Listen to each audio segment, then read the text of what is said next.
الحمد لله رب العالمين والصلاة والسلام على رسوله الكريم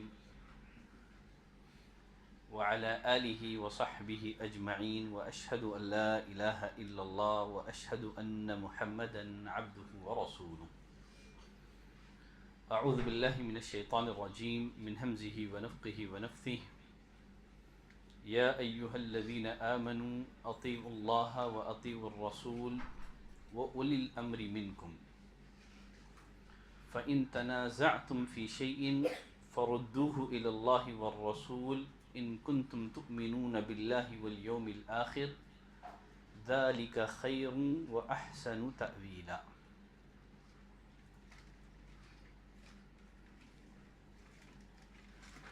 ہر قسم کی تعریف اللہ کے لیے ہے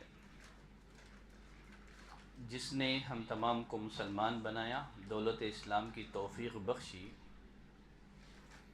لاکھوں درود و سلام ہوں سارے ہی انبیاء کرام پر، خاص طور پر ہمارے اور آپ کے آخری نبی امام المرسلین رحمت للعالمین جناب محمد صلی اللہ علیہ وسلم پر. برادران اسلام، خواتین اسلام، آج کے اس پروگرام کے لیے میں نے سورۃ النساء آیت نمبر 59 کو اپنی گفتگو کا موضوع بنایا ہے. اللہ تعالیٰ نے اس آیت کریمہ میں فرمایا یا ایہا الذین آمنوا اطیعوا اللہ واطیعوا الرسول. اے ایمان والوں، اللہ کی اطاعت کرو، رسول کی اطاعت کرو. اس آیت کا آغاز ہوا یا ایہا الذین آمنوا سے. عبداللہ بن مسعود رضی اللہ تعالیٰ عنہ فرماتے ہیں اذا رأیت اللہ یقول یا ایہا الذین آمنوا، جب تم اللہ رب العالمین کا یہ فرمان سنو جس میں وہ اہل ایمان سے خطاب کر رہا ہو، اللہ کے اس فرمان کو سننے کے لیے اپنے کانوں کو کھڑے کر دو. قرآن کی جو آیت بھی یا ایہا الذین آمنوا سے شروع ہوتی ہو، عبداللہ بن مسعود رضی اللہ تعالیٰ عنہ کیا فرماتے ہیں؟ اللہ کے اس فرمان کو سننے کے لیے اپنے کانوں کو کھڑے کر دو. یا ایہا الذین آمنوا کے بعد یا تو کوئی خیر ہوگا، بھلائی کی بات ہوگی جس کا اللہ نے ہمیں حکم دے رہا ہے، یا کوئی برائی ہوگی جس سے اللہ ہمیں روک رہا ہے. اور ساتھ ہی ساتھ یہ بات بھی ذہن میں رکھو، اگر قرآن مجید کی کوئی آیت یا ایہا الذین آمنوا سے شروع ہو رہی ہے، مطلب یہ ہے یا ایہا الذین آمنوا کے بعد جو بات بیان کی جا رہی ہے اس پر عمل کرنا ایمان کا تقاضا ہے. جو اللہ کے اس فرمان پر عمل نہ کرے وہ مومن نہیں ہے. مومن بننے کے لیے یا ایہا الذین آمنوا کے بعد رب العالمین کا جو فرمان ہے اس کو پورا کرنا ضروری ہے. جو رب العالمین کے اس فرمان پر عمل نہیں کرتا وہ مومن نہیں ہے. فرمایا اللہ تعالیٰ نے یا ایہا الذین آمنوا، اے ایمان والوں، اطیعوا اللہ و اطیعوا الرسول، اللہ کی اطاعت کرو، رسول کی اطاعت کرو. سوال یہ ہے اللہ کی اطاعت کیسے کریں؟ اللہ کی اطاعت کیسے کریں؟ جواب دیں، سوال آپ سے ہے. اللہ نے فرمایا یا ایہا الذین آمنوا، اے ایمان والو، اطیعوا اللہ، اللہ کی اطاعت کرو. اللہ کا کہا مانو. آپ اللہ کی اطاعت کیسے کریں گے؟ قرآن پڑھ کر کے. جو قرآن کو پڑھتا ہے، سمجھتا ہے، قرآن کے مطابق عمل کرتا ہے، اس نے اللہ کی اطاعت کی. تو اللہ کا کہا ماننے کے لیے، اللہ کی اطاعت کرنے کے لیے قرآن پر عمل کرنا ضروری ہے. پھر فرمایا اللہ تعالیٰ نے یا ایہا الذین آمنوا اطیعوا اللہ و اطیعوا الرسول، اور رسول کی اطاعت کرو. رسول کی اطاعت کیسے کریں گے؟ سنت پر عمل کر کے. اسلام میں سنت کی اہمیت کیا ہے، اس بارے میں آپ کے سامنے گفتگو پیش کی گئی۔ مشہور تابعی حسان ابن عطیہ رحمۃ اللہ علیہ فرماتے ہیں کان جبریل ينزل على النبي صلی اللہ علیہ وسلم بالسنہ، جبریل نبی کریم صلی اللہ علیہ وسلم کے پاس سنت لے کر کے ایسے ہی آیا کرتے تھے جس طرح قرآن لے کر کے آیا کرتے تھے۔ جس طرح جبریل نبی کریم صلی اللہ علیہ وسلم کے پاس قرآن لے کر کے اترتے تھے، اسی طرح جبریل نبی کریم صلی اللہ علیہ وسلم کے پاس حدیث لے کر کے بھی اترا کرتے تھے۔ وہ مشہور و معروف روایت آپ جانتے ہیں، نبی کریم صلی اللہ علیہ وسلم نے فرمایا الا انی اوتیت القرآن ومثلہ معہ، اے لوگوں، اللہ نے مجھے قرآن دیا ہے اور قرآن کے مانند اور ایک چیز بھی اللہ نے مجھے دی ہے۔ وہ کون سی چیز ہے؟ سنت ہے۔ پھر آگے نبی کریم صلی اللہ علیہ وسلم نے فرمایا خبردار، الا یوشک رجل شبعان علی اریکتہ، ان قریب ایک شخص اپنے مسند پر صوفے پر ٹیک لگا کر کے بیٹھے گا، کہے گا بینکم و بیننا کتاب اللہ، ہمارے اور تمہارے درمیان اللہ کی کتاب کافی ہے، فما وجدتم فیہ من حلال فاحلوہ، قرآن میں جو چیز حلال ہے بس وہی حلال ہے، قرآن میں جو حرام ہے بس وہی حرام ہے۔ نبی کریم صلی اللہ علیہ وسلم نے اس فتنے کی پیشن گوئی فرمائی تھی کہ ان قریب ایک پیٹ بھرا شخص اپنے مسند پر ٹیک لگائے بیٹھے گا اور میری سنتوں کا انکار کرے گا۔ مطلب سنت کا انکار وہی کر سکتا ہے جو پیٹ بھرا ہو، جو محدثین کی حدیث کے لیے کوششوں کو جانتا ہو، پڑھتا ہو، محدثین نے ایک ایک حدیث کے لیے کیسی کیسی محنتیں کی، کتنے لمبے اسفار انہوں نے کیے، وہ کبھی حدیث کا انکار نہیں کر سکتا۔ حدیث کا انکار کون کرے گا؟ جو آرام پسند ہے، صوفے پر ٹیک لگا کر کے بیٹھ کر کے حدیث کا انکار کرے گا۔ پھر آگے نبی کریم صلی اللہ علیہ وسلم نے فرمایا لوگوں سنو، انما حرم رسول اللہ مثل ما حرم اللہ، اگر رسول اللہ کسی چیز کو حرام قرار دیں وہ ایسے ہی حرام ہے جیسے اللہ کا حرام قرار دیا ہوا حرام ہے۔ اس اعتبار سے دونوں میں کوئی فرق نہیں ہے۔ اللہ اگر کسی چیز کو حرام قرار دے اس سے بچنا، رکنا مسلمانوں کے ایمان کی سلامتی کے لیے ضروری ہے، اسی طرح نبی کریم صلی اللہ علیہ وسلم اگر کسی چیز کو حرام قرار دے اس سے بچنا یہ ایمان کی سلامتی کے لیے ضروری ہے۔ تو کہا اللہ تعالیٰ نے یا ایھا الذین آمنوا اطیعوا اللہ، اللہ کی اطاعت کرو، پھر کیا کرو؟ وَأَطِيعُوا الرَّسُولَ، رسول کی اطاعت کرو۔ امام ابن تیمیہ رحمۃ اللہ علیہ فرماتے ہیں اللہ نے قرآن مجید میں 40 سے زیادہ مقامات پر نبی کریم صلی اللہ علیہ وسلم کی اطاعت کو فرض قرار دیا ہے۔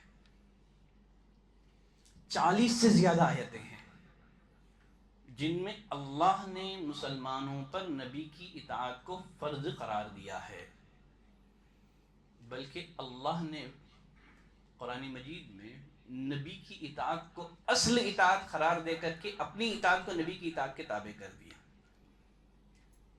فرمایا من یطیع الرسول فقد اطاع اللہ، جس نے رسول کی اطاعت کی در حقیقت اس نے اللہ کی اطاعت کی۔ اللہ اکبر، گویا اللہ نے نبی کی اطاعت کو اصل اطاعت قرار دیا، کہا کہ من یطیع الرسول فقد اطاع اللہ، جس نے رسول کی اطاعت کی در حقیقت اس نے اللہ کی اطاعت کی۔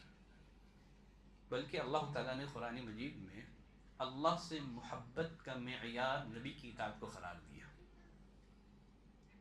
فرمایا قل ان کنتم تحبون اللہ فاتبعونی، اس آیت کو آیت الامتحان کہا جاتا ہے۔ کیا کہا جاتا ہے؟ آیت الامتحان کہا جاتا ہے۔ اگر کوئی انسان اللہ سے محبت کا دعویٰ کرتا ہے تو اس کے دعوے محبت کو اتباع سنت کی کسوٹی پہ پرکھا جائے گا۔ کوئی اللہ سے محبت کا دعویٰ کرتا ہے، یہ معلوم کرنے کے لیے آیا وہ اللہ سے محبت میں سچا ہے یا جھوٹا، اس کو اتباع سنت کی کسوٹی پہ پرکھا جائے گا۔ اگر وہ نبی کا صحیح معنوں میں متبع ہے تو اللہ کی محبت میں سچا ہے، ورنہ وہ اللہ کی محبت میں جھوٹا ہے۔ قل ان کنتم تحبون اللہ فاتبعونی، اگر تم اللہ سے محبت کا دعویٰ کرتے ہو، اے نبی کہہ دو میری پیروی کرو۔ آدمی اللہ سے دعوے محبت میں اس وقت تک سچا نہیں ہو سکتا جب تک کہ وہ نبی کی اطاعت نہ کرے، بلکہ اللہ تعالیٰ نے قرآن مجید میں نبی کریم صلی اللہ علیہ وسلم کی اطاعت کو جنت میں نبی کی رفاقت کا ذریعہ بتایا۔ دنیا میں ہم نبی کی صحبت اور رفاقت سے محروم رہے ہے کہ نہیں؟ اللہ نے یہ موقع ہم کو نہیں دیا۔ صحابہ اکرام کی فضیلت کا، ان کی عظمتوں کا کیا کہنا، نبی ان کو درس دیتے تھے۔ عبد القدیر عمری آپ کے دیار میں آ کر کے درس دے کر کے چلے گئے، آپ کے لیے کیا خوش نصیبی کی بات ہے۔ آپ لوگوں سے کہتے ہوئے پھریں گے کہ ہماری مسجد میں شیخ عبد القدیر عمری آئے تھے، ان کا درس تھا، ہم ان کے درس میں شریک رہے۔ آپ عبد القدیر عمری حفظہ اللہ کی شاگردی پر فخر کر رہے ہیں، صحابہ کی خدمت کا کیا کہنا جنہیں نبی کی شاگردی کا شرف حاصل ہوا، جن کا تزکیہ نبی نے کیا، جن کے ظاہر اور باطن کو نبی نے سنوارا۔ صحابہ کو یہ شرف ایسے ہی حاصل نہیں ہوا، بلکہ عبداللہ بن مسعود رضی اللہ تعالیٰ عنہ فرماتے ہیں ان اللہ نظر فی قلوب العباد، اللہ نے لوگوں کے دلوں کو پرکھا، لوگوں کے دلوں کا امتحان لیا۔ فوجد قلب محمد صلی اللہ علیہ وسلم خیر قلوب العباد، اس نے نبی کریم صلی اللہ علیہ وسلم کے دل کو تمام لوگوں کے دلوں میں پاکیزہ پایا۔ کیا کیا اللہ نے؟ فاصطفاہ لنفسہ وابتعثہ برسالتہ، اللہ نے نبی کو اپنے لیے چن لیا، نبی بنا کر کے بھیج دیا۔ ثم نظر فی قلوب العباد، جب اللہ نے نبی کو چن لیا نبوت کے لیے، پھر سے اللہ نے لوگوں کے دلوں کو دیکھا۔ فوجد قلوب اصحابہ خیر قلوب العباد، اس نے نبی کے صحابہ کے دلوں کو سب سے پاکیزہ دل پایا۔ اللہ نے انہیں نبی کا وزیر بنا دیا، اللہ نے انہیں نبی کی صحبت کے لیے چن لیا۔ دنیا میں یہ فضیلت ہم کو نہیں ملی۔ جنت میں نبی کی رفاقت کی طلب رکھتے ہیں، آپ طلب رکھتے ہیں کہ جنت میں نبی کی رفاقت مل جائے، جنت میں نبی کے پڑوسی بن کر کے رہیں۔ ایک صحابی نبی کریم صلی اللہ علیہ وسلم کے پاس آئے، آ کر کے کہنے لگے اللہ کے رسول میں آپ سے بے انتہا محبت کرتا ہوں، جب میں اپنے بیوی بچوں کے ساتھ ہوتا ہوں مجھے آپ کی یاد آتی ہے، شوق زیارت بے قرار کرتا ہے، دوڑا دوڑا بھاگا چلا آتا ہوں، آپ کا دیدار کرتا ہوں، دل کو سکون مل جاتا ہے، آنکھوں کو ٹھنڈک نصیب ہو جاتی ہے۔ اے اللہ کے نبی، جب میں اپنی موت کو اور آپ کی موت کو یاد کرتا ہوں، میرا ایمان ہے آپ جنت میں انتہائی اونچے درجے میں ہوں گے، پتہ نہیں جنت میں میرا مقام کہاں ہوگا، ڈرتا ہوں کہیں جنت میں آپ کے دیدار سے محروم نہ کر دیا جاؤں۔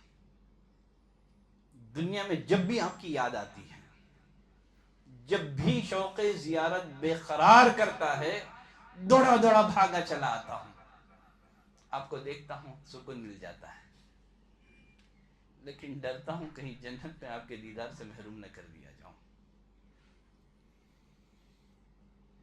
نبی کریم صلی اللہ علیہ وسلم نے کوئی جواب نہیں دیا، خاموش رہے۔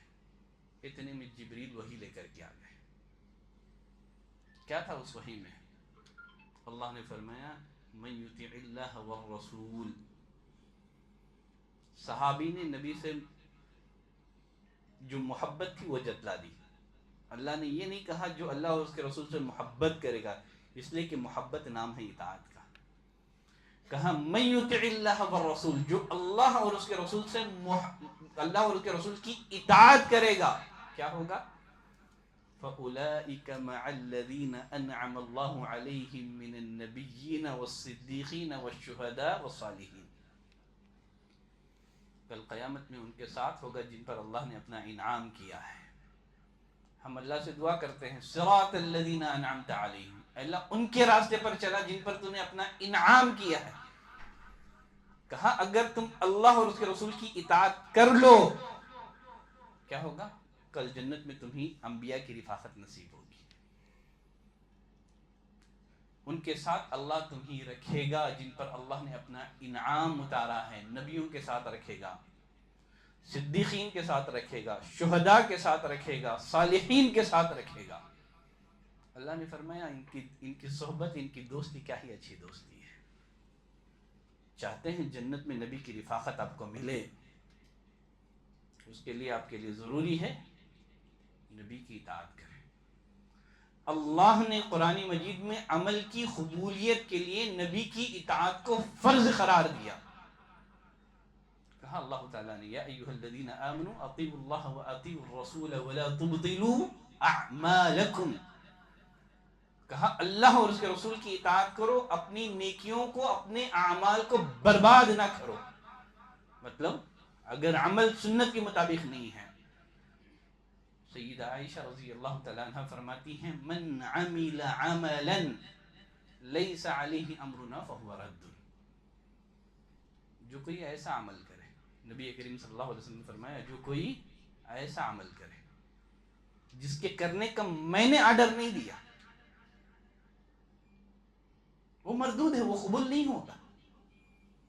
اللہ کے پاس اس عمل کی کوئی ویلو نہیں ہے، اس عمل کی کوئی قدر و قیمت نہیں ہے. کہا یا ایھا الذین آمنوا اطیعوا اللہ واطیعوا الرسول ولا تبطلوا اعمالکم. چاہتے ہو عمل قبول ہو جائے، اللہ قبول کر لے، نبی کی اطاعت کرو. چاہے عمل میں کتنا ہی اخلاص کیوں نہ ہو، لیکن عمل نبی کے طریقے پر نہ ہو اللہ قبول نہیں کرے گا. صرف اکیلا اخلاص عمل کی قبولیت کے لیے کافی نہیں ہے، اخلاص کے ساتھ ساتھ اس عمل کا نبی کے طریقے کے مطابق ہونا ضروری بھی ہے. تو اللہ تعالیٰ نے قرآن مجید میں مختلف اسالیب اپنا کر کے، جیسے میں نے کہا سب وہ آیتیں ہیں قرآن میں جن میں اللہ نے مسلمانوں کو نبی کی اطاعت کا حکم دیا، نبی کی اطاعت کو ضروری اور فرض قرار دیا. چلے ہم لوٹتے ہیں اس آیت کی طرف. فرمایا یا ایھا الذین آمنوا، اے ایمان والو. تو مطلب بعد میں جو حکم اللہ بیان کر رہا ہے ایمان کی سلامتی کے لیے ضروری ہے. اللہ اور اس کے رسول کی اطاعت کرو. جو اللہ اور اس کے رسول کی اطاعت نہیں کرے گا وہ مومن ہے نہیں ہے. مومن بننے کے لیے اور اللہ اور اس کے رسول کی اطاعت ضروری ہے. جو اللہ اور اس کے رسول کی اطاعت نہیں کرتا وہ مومن نہیں ہے. اس لیے خطاب اہل ایمان سے کیا گیا ہے. اگر تم مومن رہنا چاہتے ہو، مومن مرنا چاہتے ہو وَلَا تَمُوتُنَّ إِلَّا وَأَنْتُمْ مُسْلِمُونَ، اسلام کی حالت میں تمہارا خاتمہ ہو، اللہ اور اس کے رسول کی اطاعت کرو تبھی مومن ہو. ورنہ فَلَا وَرَبِّكَ لَا يُؤْمِنُونَ حَتَّى يُحَكِّمُوكَ فِي مَا شَجَرَ بَيْنَهُمْ. اللہ نے فرمایا تیرے رب کی قسم ہے وہ لوگ مومن نہیں ہیں. اللہ نے لوگوں سے ایمان کی نفی کر دی، کہا کہ وہ مومن نہیں ہیں. مومن بننے کے لیے کیا کرنا ہوگا؟ حَتَّى يُحَكِّمُوكَ فِي مَا شَجَرَ بَيْنَهُمْ، اپنے درمیان رونما ہونے والے تمام اختلافات میں نبی کو جج، نبی کو حکم بنانا ضروری ہے. اتنا ہی نہیں ہے، نبی نے کوئی فیصلہ کر دیا، دربار رسالت سے، نبی کی عدالت سے کوئی حکم آ گیا، دل میں نبی کے اس حکم کے تئیں کسی طرح کی کوئی تنگی نہیں ہونا چاہیے. خوشی بخوشی نبی کے اس حکم کے آگے خود کو سرنڈر کر دینا ہے. مومن ہونے کے لیے 3 باتیں ضروری ہیں. ایک تو نبی کو جج تسلیم کرنا ہے. آپ جو فیصلہ کر دیں دل میں کسی طرح کی کوئی تنگی نہیں ہونا ہے. پھر آپ کے فیصلے کو خوشی بخوشی دل میں تھوڑا بھی ناراضگی نہیں ہونا ہے, تبھی مومن ہوں گے. ورنہ اللہ نے فرمایا تیرے رب کی قسم وہ مومن نہیں ہے. فرمایا یا ایھا الذین آمنوا اطیعوا اللہ واطیعوا الرسول واولی الامر منکم. کہا اللہ کی اطاعت کرو, رسول کی اطاعت کرو, اور جو اولو الامر ہیں نا ان کی بھی اطاعت کرو. سوال یہ ہے اولو الامر سے مراد کون ہے؟ اللہ نے اپنی اطاعت کے ساتھ, رسول کی اطاعت کے ساتھ ایک تیسری اطاعت کا بھی حکم دیا ہے. کہا کہ اولو الامر کی اطاعت کرو. اولو الامر سے مراد کون ہے؟ اس بارے میں 2 قول ہیں. پہلا قول یہ ہے کہ اولو الامر سے مراد حکمران ہے. کون ہے؟ حکمران ہے.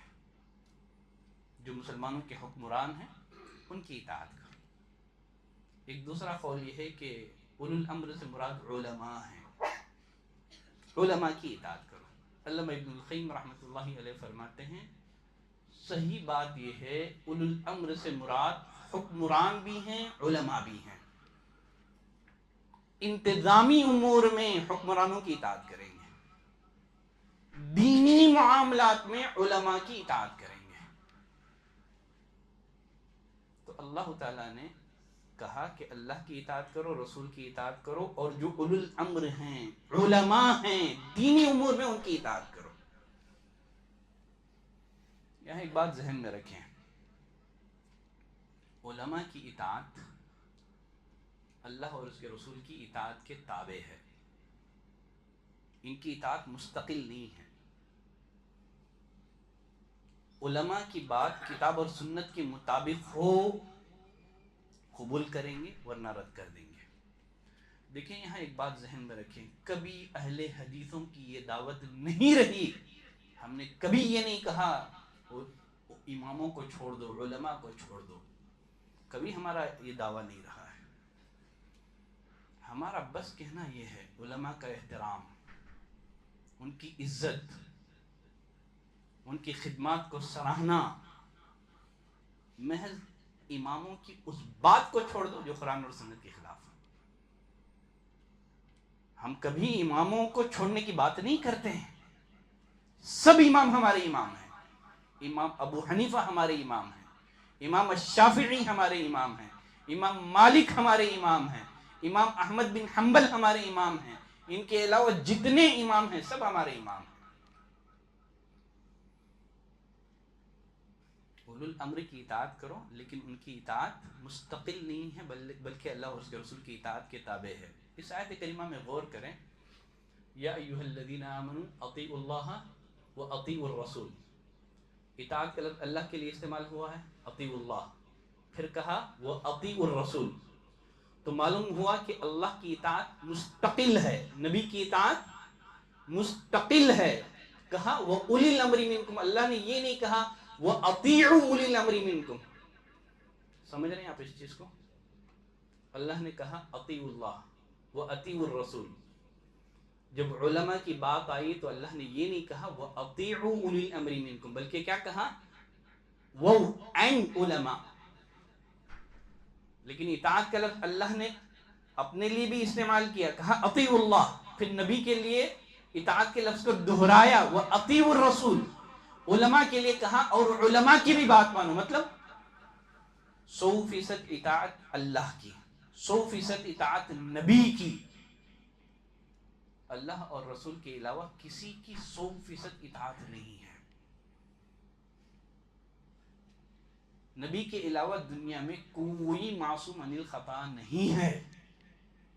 دنیا میں کوئی ایسی پرسنالٹی نبی کے علاوہ نہیں ہے جس کی 100% باتوں کو ماننا ہمارے لیے ضروری ہے. نبی وہ واحد شخصیت ہے جن کی 100% اطاعت ہمارے لیے ضروری ہے. نبی کی اطاعت غیر مشروط اطاعت ہے، ہر صورت میں آپ کی اطاعت کریں گے، بقیہ سب کی اطاعت اللہ اور اس کے رسول کی اطاعت کے تابع ہے۔ نبی کی اطاعت 100%، اس لیے کہ آپ معصوم عن الخطا ہیں، آپ گناہوں سے پاک ہیں۔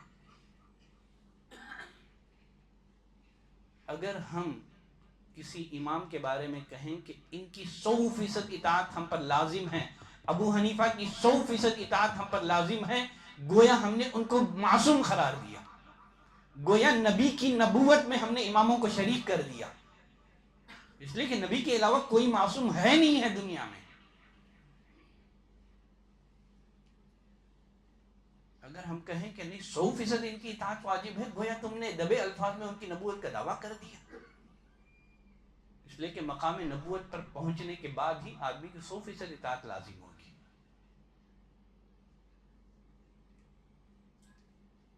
تو علماء کی اطاعت کریں گے، لیکن یہ اس وقت جب ان کی بات کتاب اور سنت کے مطابق ہوگی۔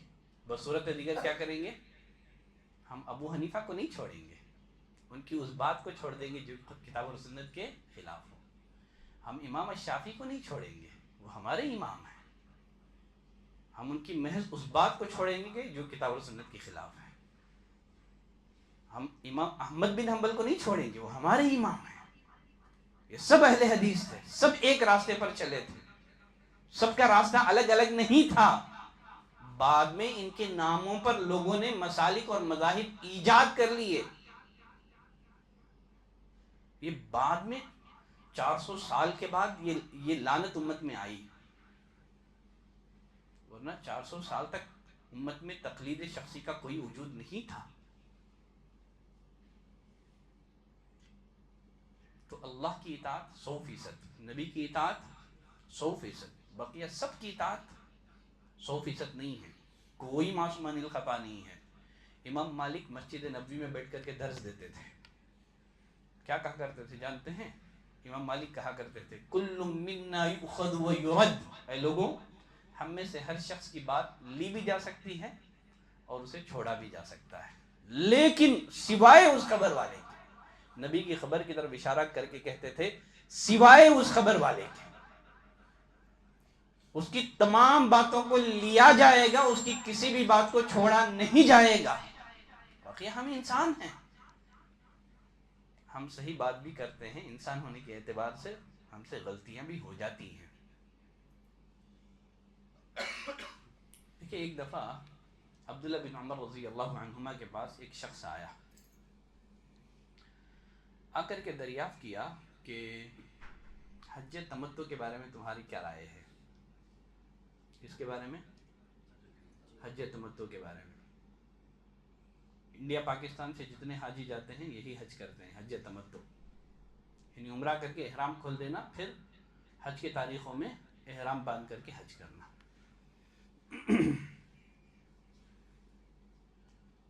عبداللہ بن عمر رضی اللہ عنہما نے کہا حلال ہے، نبی کی سنت ہے، نبی کریم صلی اللہ علیہ وسلم کی موجودگی میں صحابہ نے حج تمتع کیا ہے۔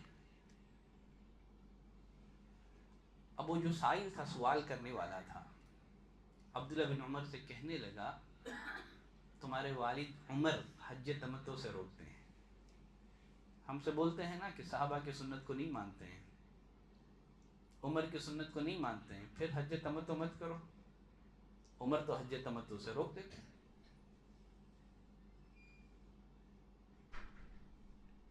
حج تمتع کر رہے ہیں خود، عمر حج تمتع سے روکتے تھے، لیکن طلاق کے مسئلے میں عمر کو چھوڑنے کے لیے تیار نہیں ہے۔ حج تمتع کے مسئلے میں عمر کو چھوڑ دیا، یہاں عمر یاد نہیں آئے تم کو؟ سائل نے عبداللہ بن عمر سے کہا آپ کے والد تو حج تمتع سے روکتے ہیں۔ عبداللہ بن عمر رضی اللہ عنہما نے اسے پوچھا ارائیت، بھلا مجھے بتا، اگر اللہ کے نبی نے کسی کام کو کیا ہو یا کرنے کا حکم دیا ہو اور میرے والد نے اس سے روکا ہو، کس کی اطاعت کی جائے گی؟ کلمہ محمد رسول اللہ کا پڑھا ہے یا عمر رسول اللہ کا پڑھا ہے؟ امر ابی یتبع ام امر رسول اللہ، بتا میرے باپ کی پیروی کی جائے گی یا رسول اللہ کی پیروی کی جائے گی؟ باپ کا کہاں مانا جائے گا یا نبی کا کہاں مانا جائے گا؟ میں بتا رہا ہوں نبی نے اس کی اجازت دی ہے اور تم نبی کے قول کے مقابلے میں میرے باپ کے قول کو پیش کرتے ہو. کہا کہ امر ابی یتبع امر رسول اللہ. ایک دفعہ عبداللہ بن عمر رضی اللہ عنہما نے ایک حدیث سنائی، لا تمنعوا نساءکم المساجد. دیکھو عورتوں کو مسجد جانے سے مت روکو، اگر وہ اجازت دے دو ان کو. عبداللہ بن عمر رضی اللہ عنہما کا ایک لڑکا بلال، اس نے کہا کہ میں روکوں گا.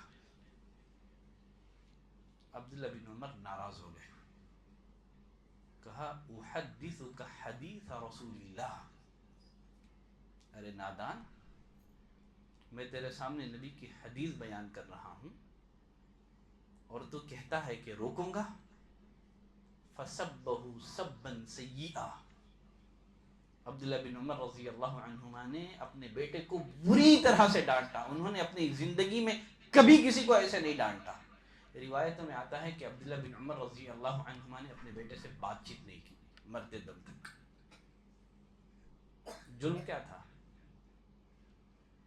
دیکھیے دنیاوی ریزن سے 3 دن سے زیادہ بات چھوڑے نہیں جا سکتے، دینی ریزن سے چھوڑ سکتے ہیں. دنیاوی ریزن سے 3 دن سے زیادہ بات چیت نہیں چھوڑ سکتے، دنیاوی ریزن ہو تو. دینی ریزن سے اللہ کے لیے آپ بات چھوڑ سکتے ہیں. رسول اللہ صلی اللہ علیہ وسلم نے کئی صحابہ کا بیکاٹ بھی کیا، ایک مہینہ آپ اپنی بیویوں کے پاس بھی نہیں گئے ان کو ادب سکھانے کے لیے. تو عبداللہ بن عمر نے بات نہیں کیا، بلکہ کتاب التوحید دیکھیے آپ کے پاس موجود ہے. عبداللہ بن عباس رضی اللہ عنہما کے پاس ایک شخص آیا حج تمتع کے بارے میں سوال کرتے ہوئے. عبداللہ بن عباس رضی اللہ عنہما نے حدیث سنا دی. اب وہ شخص کہنے لگا کہ ابو بکر اور عمر روکتے ہیں. آپ جا کر کے پڑھ لینا، کتاب التوحید میں یہ اثر موجود ہے، جو کتاب رکھی ہوئی ہے نا. عبداللہ بن عمر نے کہا اوشک ان ينزل اللہ علیکم حجارۃ من السماء. قریب ہے کہ اللہ تم پر آسمان سے پتھروں کی بارش برسائے. میں تمہیں حدیث سنا رہا ہوں اور تم کہتے ہو کہ ابو بکر اور عمر نے کہا. مجھے بتائیے انبیاء کے بعد اس روئے زمین کی سب سے افضل ترین شخصیت کون ہے؟ ابو بکر اور عمر. اگر ابو بکر اور عمر رضی اللہ عنہما کی بات کو نبی کی سنت کے مخالف ہونے کی وجہ سے چھوڑا جا سکتا ہے تو پھر ان اماموں کی کیا حیثیت ہے؟ کیا امام ابو حنیفہ ابو بکر سے بڑے ہیں؟ کیا امام شافعی عمر سے بڑے ہیں؟ جب آپ صحابہ کی بات کو قول رسول کے مخالف ہونے کی وجہ سے چھوڑ سکتے ہیں، اماموں کی بات کو بھی چھوڑا جا سکتا ہے. ہم نے کبھی یہ نہیں کہا اماموں کو چھوڑ دو، ہم نے کہا امام کی صرف اس بات کو چھوڑ دو جو کتاب و سنت کے خلاف ہو. ہم ان کی خدمات کو سراہتے ہیں، ان کا احترام ہمارے دلوں میں ہے. جو ان کے شان میں گستاخی کرتا ہے ہم اس کو اہل حدیث تو دور کی بات ہے، ہم اسے مسلمان بھی نہیں مانتے. امام شافعی رحمۃ اللہ علیہ کے پاس ایک شخص آیا، آ کر کے ایک مسئلہ پوچھا. امام شافعی رحمۃ اللہ علیہ نے حدیث بیان کر دی. کہا کہ دیکھیں رسول اللہ صلی اللہ علیہ وسلم نے اس مسئلے میں اس طرح فیصلہ کیا ہے. اب وہ شخص کہنے لگا امام صاحب تمہاری کیا رائے ہے؟ امام شافعی کو غصہ آ گیا. کہا کہ اللہ کے بندے میں عیسائی ہوں کیا؟ میں چرچ میں بیٹھا ہوں، میں یہودیوں کی عبادت خانے میں بیٹھا ہوں، کیا لگ رہا کیا میں مجوسی دکھتا ہوں تجھ کو؟ میں کہہ رہا ہوں نبی نے اس معاملے کا اس طرح فیصلہ کیا ہے اور تو پوچھتا ہے کہ تمہاری رائے کیا ہے؟ نبی کی حدیث آ گئی، میں کیا رائے دے سکتا ہوں؟ کیا تم مجھے عیسائی سمجھ رہا ہے؟ کیا تم مجھے یہودی یا مجوسی سمجھ رہا ہے؟ اور خود امام شافعی رحمۃ اللہ علیہ فرماتے ہیں اگر میرے پاس کوئی صحیح حدیث آ جائے، اگر میں اس صحیح حدیث کو جھٹلا دوں، سمجھ جاؤ کہ میں پاگل ہو گیا ہوں، میری عقل زائل ہو گئی ہے. اور یہی امام الشافعی رحمۃ اللہ علیہ فرماتے ہیں اجمع المسلمون علی ان من استبانت له سنت من رسول اللہ صلی اللہ علیہ وسلم، تمام مسلمانوں کا اجماع ہے اگر کسی مسئلے میں نبی کریم صلی اللہ علیہ وسلم کی سنت آ جائے اس کے لیے حلال نہیں ہے کسی کے قول کی وجہ سے نبی کی سنت کو چھوڑ دے، کسی کے قول کی وجہ سے نبی کی سنت کو چھوڑا نہیں جا سکتا۔ من رد حدیث رسول اللہ، غالباً امام احمد بن حنبل رحمۃ اللہ علیہ نے کہا جس نے نبی کی حدیث کو ٹھکرا دیا وہ ہلاک ہو گیا۔ آخری میں بس بات کو میں ختم کرتا ہوں، بات سے بات لمبی ہوگی، شاید وقت بھی کافی ہو گیا ہے۔ امام مالک کا ایک قول ہے جس کو میں ذکر کر کے آج کے درس کو ختم کرتا ہوں۔ امام مالک رحمۃ اللہ علیہ نے فرمایا السنت کسفینۃ نوح، یہی قول لے کے چلے جاؤ آج کے درس میں انشاءاللہ۔ السنت کسفینۃ نوح، امام مالک فرماتے ہیں کہ لوگوں سنت یہ نوح علیہ السلام کی کشتی کی طرح ہے۔ کیا ہے؟ سنت نوح علیہ السلام کی کشتی کی طرح ہے۔ جب طوفان کا آغاز ہوا نوح علیہ السلام کی کشتی میں سوار ہونے والے لوگ بچ گئے تھے، بچے تھے نہیں بچے تھے؟ نوح علیہ السلام کا بیٹا، ان کا اپنا خون کشتی میں سوار ہونے سے انکار کیا، غرق ہو گیا طوفان میں۔ کہا اسی طرح نبی کی سنت نوح کی کشتی کے مانند ہے،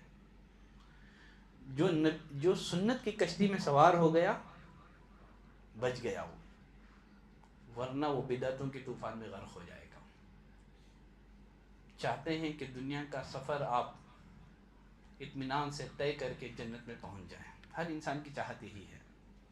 یہ محنتیں، جد و جہد، درس میں بیٹھنا، علماء کے بیانات سننا 2 گھنٹے، کس مقصد سے ہے بولیے؟ یہ سب اللہ خوش ہو جائے، جنت میں جگہ مل جائے، کوئی اور مقصد ہے؟ ایک ہی مقصد کے لیے سب کچھ ہو رہا ہے، محنتیں، فجر کے لیے اٹھ رہے ہیں، نرم گرم بستروں کو چھوڑ رہے ہیں، ٹھنڈے پانی سے وضو کر رہے ہیں، نمازیں پڑھ رہے ہیں، رمضان کے مہینے میں قیام اللیل ہو رہا ہے، پیروں میں درد ہے پھر بھی قیام کر رہے ہیں۔ یہ سب کوششیں کیوں؟ اللہ خوش ہو جائے، جنت مل جائے۔ لیکن اس کے لیے ضروری ہے کہ آپ کو سنت کی کشتی میں سوار ہو کر کے عمل کرنا ہے، ورنہ بدعتوں کے طوفان میں غرق ہو جاؤ گے، عمل قبول نہیں ہوگا۔ تو السنت کسفینۃ نوح، سنت کیا ہے؟ نوح علیہ السلام کی کشتی کے مانند ہے۔ من رکبھا نجا، جو کشتی میں سوار ہوا سنت کی کشتی میں کامیاب ہو گیا۔ ومن تخلف عنها غرق، جو نبی کی سنت کی کشتی میں سوار ہونے سے انکار کیا وہ غرق ہو گیا۔ اللہ ہمیں اپنی زندگی کے تمام تر شعبوں میں نبی کریم صلی اللہ علیہ وسلم کی سنت کی پیروی کی توفیق عطا فرما۔ صلی اللہ علی نبینا محمد وعلی آلہ وصحبہ وسلم تسلیما کثیرا۔